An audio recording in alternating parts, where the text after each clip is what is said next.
In this video, we're going to take a look at Chargers rookie wide receiver McConkey. We're going to break down his profile, how he's best used, what his strengths and weaknesses are, look at his usage from a game-to-game basis, and then break down some film from him in Week 4, in which he had a pretty successful week. So make sure you stick to the end of the video to get the full conclusion of McConkey. Another piece of news, I'm going to be working with Fantasy Trading Room. They have a channel on YouTube and a website. You should check them out. Once a week, I'm going to be posting a video to their channel. It's also going to be on my channel, but they break down film just like I do. They do a fantastic job, and I'd really appreciate it if you would check out their channel and give a like and subscribe. They make great content just like I do, and I think just like you do from me, you could learn a lot from them as well. So once again, do me a favor please and check out their channel. Thanks. When we think about McConkey, think about somebody that is a fantastic slot wide receiver or even a flanker, but not somebody that you would necessarily want to put at X. Although he can win as an X, it's just not the best spot for him. He's 6 foot 186, and so that height and weight isn't the best for the X position. And so he's more adept at the technical routes, which is why he's better used as a flanker or as a slot, rather than asking him to beat press coverage on the outside. He can do it once again, but it's just not the best fit for him. When we look at his profile, he runs a 4.39 40-yard dash, which is 95th percentile in and of itself. But because he's doing that at 6 foot 186, that gives him a 98.8 speed score, which is height and weight adjusted speed, which is 68th percentile. In terms of his burst, he is above average. His 123.2 score is in the 60th percentile. He didn't do agility drills, but I think he would have done relatively well there. He seems pretty agile on the field, and so I don't think that's anything to be concerned about. And his 10.04 catch radius is slightly above average in the 57th percentile.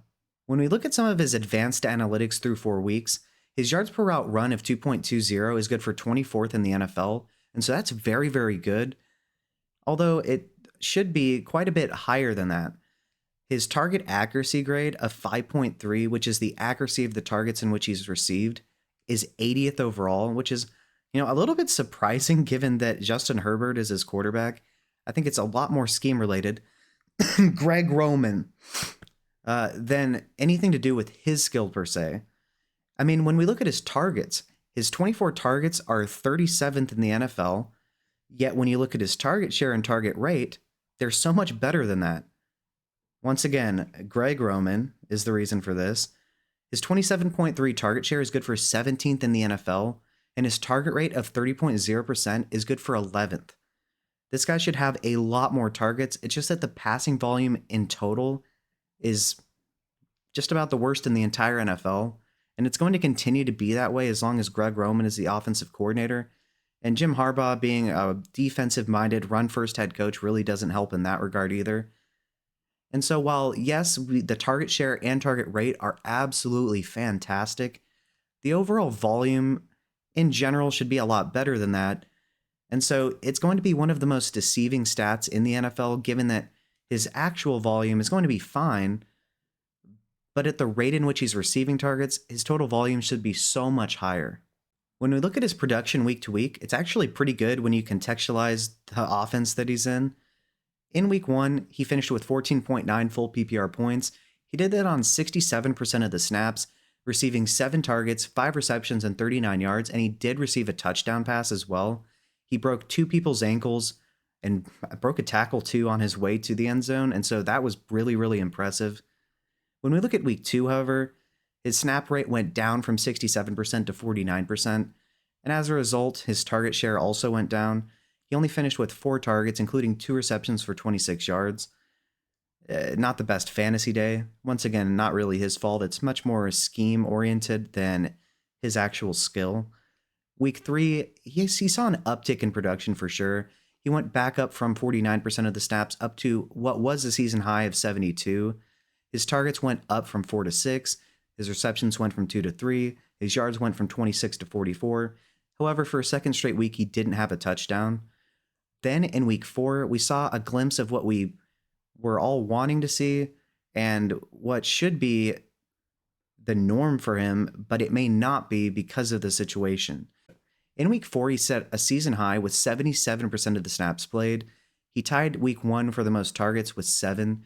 He finished with 5 receptions, tied for the most this season with week 1. His 67 yards were a season high, and he had a touchdown as well in this game. And so he finished with 17.7 full PPR points, and that was so far the best game of his career for fantasy and real life purposes. When we look at the Chargers' overall receiving performances in week 4, as he should, Ladd McConkey led the team with 7 targets. QJ finished second with 5. He was extremely inefficient with them. Josh Palmer was pretty efficient, as was J.K. Dobbins and Will Dissly. But as it should be, Ladd McConkey was the featured player here. It's just, once again, despite having a pretty high target share, that only equated to 7 total targets. And so that does limit his upside through no fault of his own. When we look at his week-by-week breakdown in terms of snap share, rush share, target share, and then his counting stats, in week 1, he finished with 67% of the snaps. He finished with 7 targets, 5 receptions, 39 yards, and a touchdown. And with his 7 targets, that was 28% of the total target share for Justin Herbert. That is a low-end wide receiver 1% of the target share, and exactly what we wanted to see from somebody like Ladd McConkey in their first NFL game. In week 2, he only played in 49% of the snaps. He finished with 4 targets, 2 receptions for 26 yards, and he did finish with a 21.05% target share. It's just ridiculous that 4 targets is over 20% of the total passing volume. And so 21.05 is a solid wide receiver 2 percentage of the targets. It's just, yeah, when you contextualize the passing volume, that's not very good. In week 3, he finished with 72% of the snaps. He finished with 6 targets, 3 receptions, and 44 yards. And that was a 31.58% of the targets. I'm not even going to bother. You know what I'm saying? You know what I'm going to say here. Very, very impressive target share. In week 4, he played 77% of the snaps. He finished with 7 targets, 5 receptions, 67 receiving yards, and 1 receiving touchdown. That was 25.93% of the targets. And so overall, what we're seeing is that he's in general receiving at the very worst solid wide receiver 2 percentages of the target share, up to solid wide receiver 1 percentages. It's just the volume isn't great. On this first play that I'm going to show you, Ladd McConkey is outside at the top here. He's going to go in motion here before reverting right back to the flat. He's going to catch a pass from Justin Herbert right here. Quentin Johnston is going to go up the seam here, and his goal is to take both this defender and this defender with him up the field, which should then leave Ladd McConkey wide open for a large gain, and then they're going to have some pulling action from some of their blockers that should theoretically give him a lot of space to work upfield. However, as you're going to see, the blocking just did not work on this play, and so it was very unsuccessful. But the thought was there. I guess the thought is what counts. So anyways, showing you the play. You'll see once again at the top of the screen, Ladd McConkey's coming downfield. He goes back to the flat. He catches a pass from Justin Herbert, but the tight end and the tackle here just don't get to anybody. And so he gets a minimal gain despite what should have been a ton of space. And it was just really unsuccessful. Very disappointing because there was a lot of potential with that play. But what I do want to show you is part of the play was very successful. As you see here, Quentin Johnston is able to pull both this cornerback and this safety with him. And so there should have been tons of space. And so if the blocking could have gotten there a little bit sooner, Ladd McConkey would have been able to go straight upfield for a large gain. It's just unfortunately for him, it just didn't work out for him.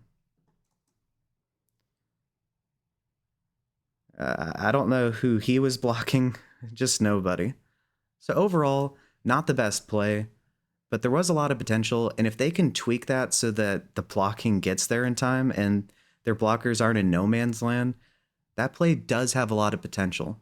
On this next play, you're going to see a curl route ran by Ladd McConkey. He starts out in the slot right here. What they're trying to do, besides get him open, is see if the Chiefs are in man coverage, because if they are, this defender here is going to follow him across the formation.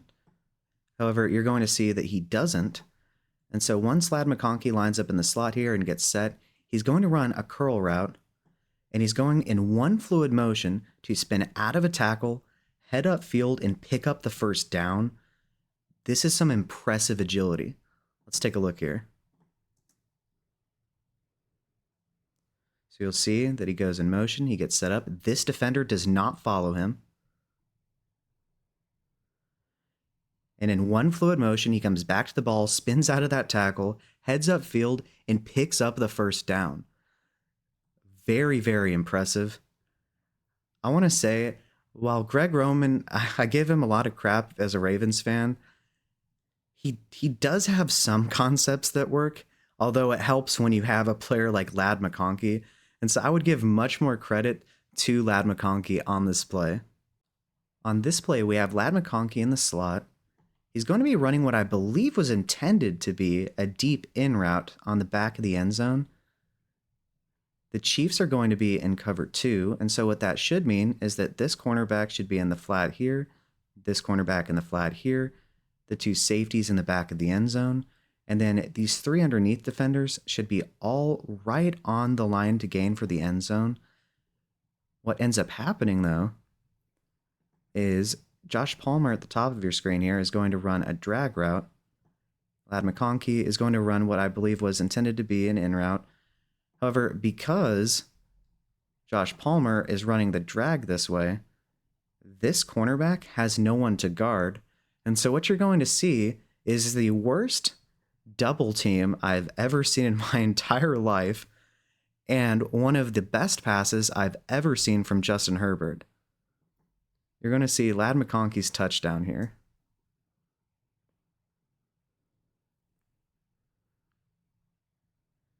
And so as you can see, Josh Palmer is running this route, the drag route, and Lad McConkey is running what I believe to be the deep in. However, because there's nobody from the Chargers on this side of the field, this leaves a cornerback to be able to help the safety by double teaming Lad McConkey. As you're going to see, this is the worst double team I've ever seen in my entire life. You'll see here, he could have potentially stopped here on purpose, but I think the safety was right in his way, and so he was just trying to face his quarterback in case he was in trouble. And so as you'll see, Justin Herbert down here is already being hit and the ball's in the air. Take a look at this pass. Bam. Right to him, right behind the defender here. It's a beautiful play and a touchdown from Lad McConkey. Let's watch that from the top.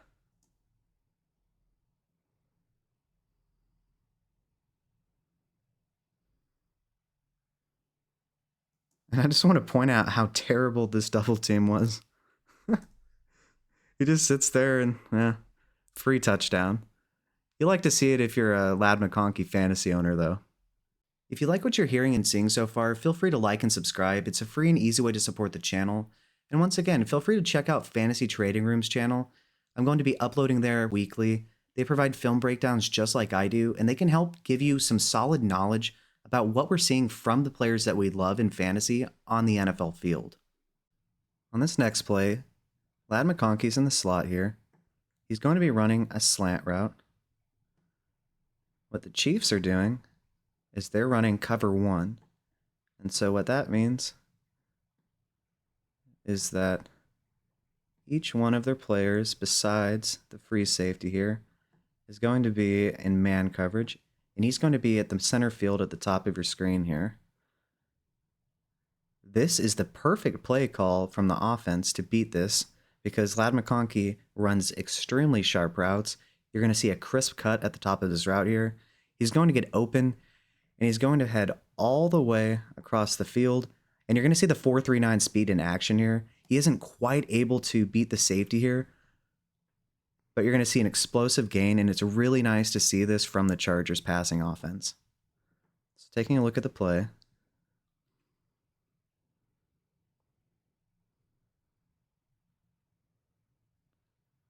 You'll notice, first of all, that the free safety is headed upfield to guard the center field.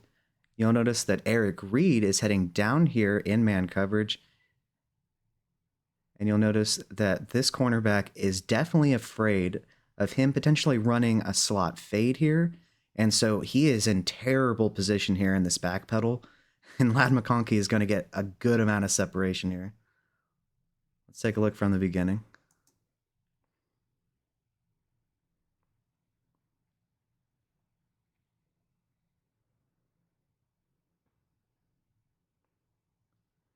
And so Lad McConkey gets him with a nice, filthy, basketball-like juke move here.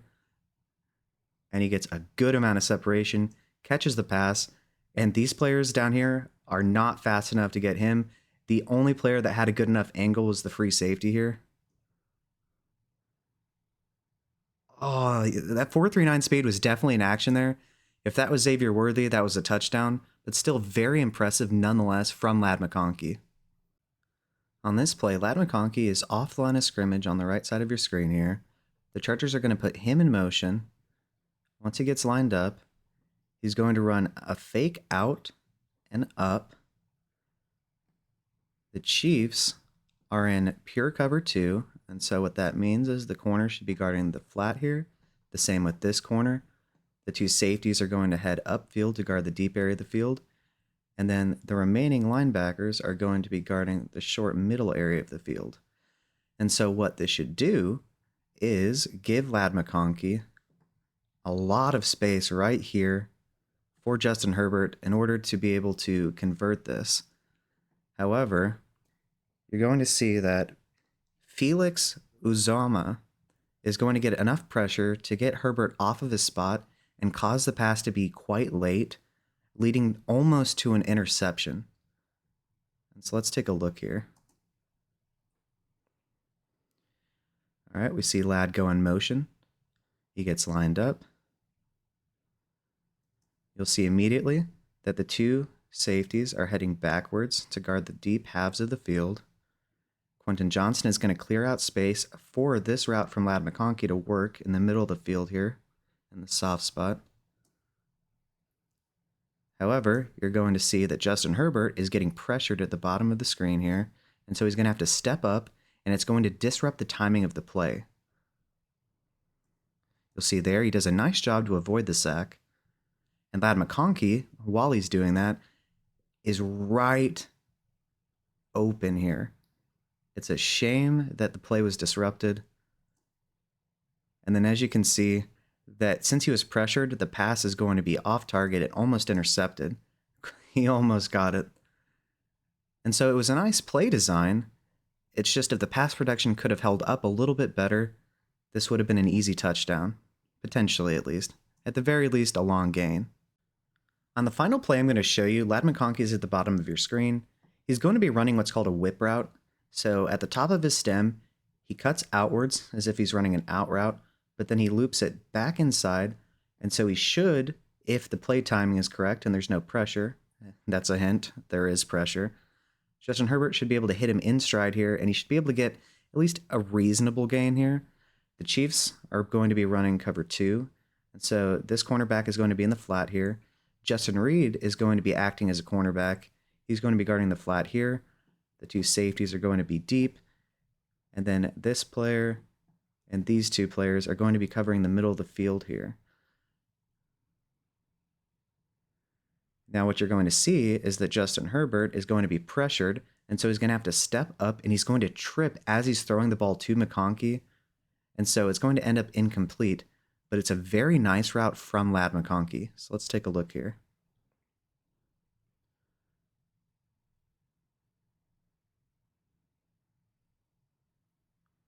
All right. The ball is snapped. These two safeties are deep. Reed is acting as the flat defender here. 35 is the flat defender here. Lad McConkey is about to head outwards on his cut as if he's running an out route before he heads right back inside. And so Justin Herbert is keeping the interior of the defense over here by pretending to go to QJ, but the whole entire time he really wants to go to Lad McConkey. And so you'll see that McConkey makes a very nice cut. This is some incredible agility. It's interesting that he didn't do agility drills because he would have been great. And so you'll see that the interior of the defense is already getting to Herbert, throwing him off his spot. And so he's going to head upfield just a little bit in the pocket. And then you'll see he starts to trip. as McConkey is wide open. He was going to have a solid amount of run after catch here. And so you'll see that he trips. The ball is almost intercepted. If this defender was expecting a bad pass, he probably could have undercut that. It's very impressive from McConkey to make sure he got hands on the ball so that it wasn't intercepted. And so it falls incomplete here. Unfortunately for Justin Herbert and the Chargers, it wasn't a turnover on their own side of the field, which would have set up Patrick Mahomes for an easy touchdown, potentially at least. All right, so with Lad McConkey, he's best used as a slot receiver or a flanker. We saw that, at least in the clips here, he was used in motion quite often. At times, he was on the line of scrimmage, but he was never an X wide receiver. They were running him on out and ups, whip routes, slants. And so these are more technical routes, not the slant per se, but the whip route as well as the out and up. And you won't have players like Quentin Johnston, for instance, who is more of a linear athlete running these routes, but that's what Lad McConkey is for. And so he was able to display his agility. He was able to get yards after catch, especially on that curl route where he spun out of the tackle and headed up the sideline. And we got to see his 4.39 speed in action on that slant route against cover one. And if Justin Herbert had been better protected, he could have had a much bigger day. And it's especially impressive that even though, for instance, when Justin Herbert tripped and Lad McConkey wasn't going to be able to corral the ball in, at least he made sure that the cornerback couldn't intercept it. That could have been easy points for the Chiefs. And so through 4 weeks, I am thoroughly impressed with Lad McConkey. He looks extremely agile. He is one of the better route runners. I would say he's probably a top 15 wide receiver in terms of route running at the NFL level already. He's only going to get better. If they were in an offense with more passing volume, this guy could be somewhat like an Amon-Ra St. Brown in terms of production. He would be great in Detroit. If they swapped places, he might not be quite as good as Amon-Ra St. Brown, but he's kind of like a Jackson Smith and Jigba type player in a way, in my opinion. He is a little bit faster, obviously, than JSN, but their agility is very, very good. And so if you're a Lad McConkey owner, you're really happy right now. He's definitely a player that you can start in your flex. He does have a decent amount of upside. And in the future, if they were to get rid of Greg Roman and have somebody that is more passing friendly, which I'll admit is pretty unlikely with Harbaugh there is a ton of untapped potential here for both real life production and especially for fantasy production. With that being said, if you like what you've seen and heard in this video, feel free to like and subscribe. It's a free and easy way to support the channel, and I'd really appreciate it. Thank you, and have a good day.